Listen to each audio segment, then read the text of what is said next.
Hello there, ladies and gentlemen. Welcome once again to the Zombie Apocalypse Survival Tips. This is the show where we go over the various tips, tricks, and techniques that you can use to survive longer during a zombie outbreak. Today's episode, what we're going to do is, now that you're ready, you've got your supplies, you've got your armor, and you're ready to head out the door, now comes a long-awaited topic: weaponry. You need to figure out what you want to take with you when you head out that door as a way of defending yourself. Now, granted, a lot of people already have these different theories of what works best and what doesn't. Well, let me give you the rundown of some of these. A lot of people say, just grab a pistol and go out there because you can do a lot with this. There are a few problems with this idea. The main reason why you use a pistol is because of the fear factor. When you pull out a gun, a lot of people say hit the floor, don't move, so on and so forth, and you get what you need to do and leave. Or you fire off a few rounds and people run and hide. Here's the problem. Zombies are not exactly going to cower from a firearm.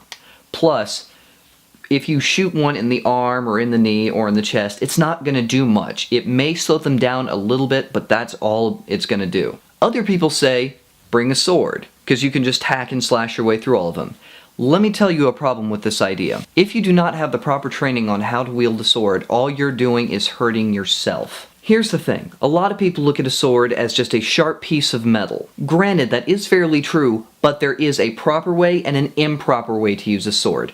I'll go more on this in another episode, but let me just give you this little brief idea of what I mean. Imagine this. You're in the middle of a fight with a bunch of zombies. You pull out your sword and you slash one into a zombie's skull. Now here's the problem. You realize you're still surrounded by zombies, but you've got your sword stuck in the zombie's head and you're yanking and yanking and yanking, and you realize you have two options. Option A: continue there, yanking and yanking and yanking while they all surround you and eat you. Option B: you leave the sword and run away empty-handed.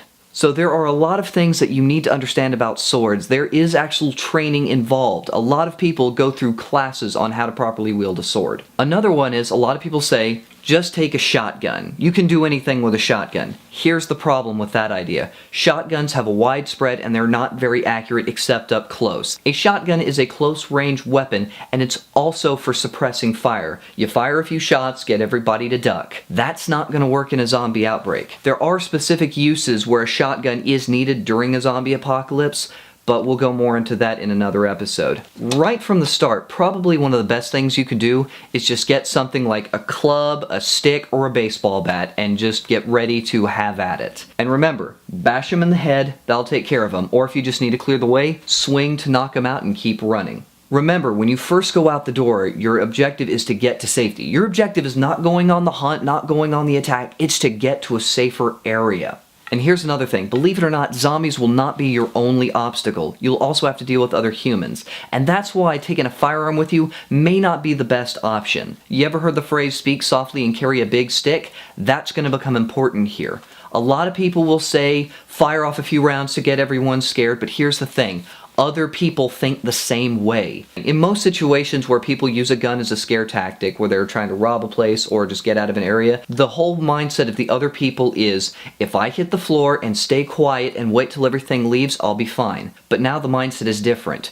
You are using a scare tactic to keep everybody down on the ground while you take their means of survival. Then it's no longer, if I stay on the ground, I'll survive. It's, if I stay on the ground, he's taking my means of survival and leaving with it. So now their goal is to take you out. That's something you need to keep in mind before you end up walking into a grocery store during the apocalypse and firing off a few rounds with your pistol. So to recap, today's episode was just the basics of weaponry. Now remember, I will do episodes later on where I go with each weapon and show its uses and misuses and when you need them during a zombie outbreak. Well, ladies and gentlemen, that is it for today. As usual, I'm your host, Steven Shuler, and this has been another episode of Zombie Apocalypse Survival Tips. Always remember, have a goal, have a plan, and have a way out in case things go wrong. I'll see you later.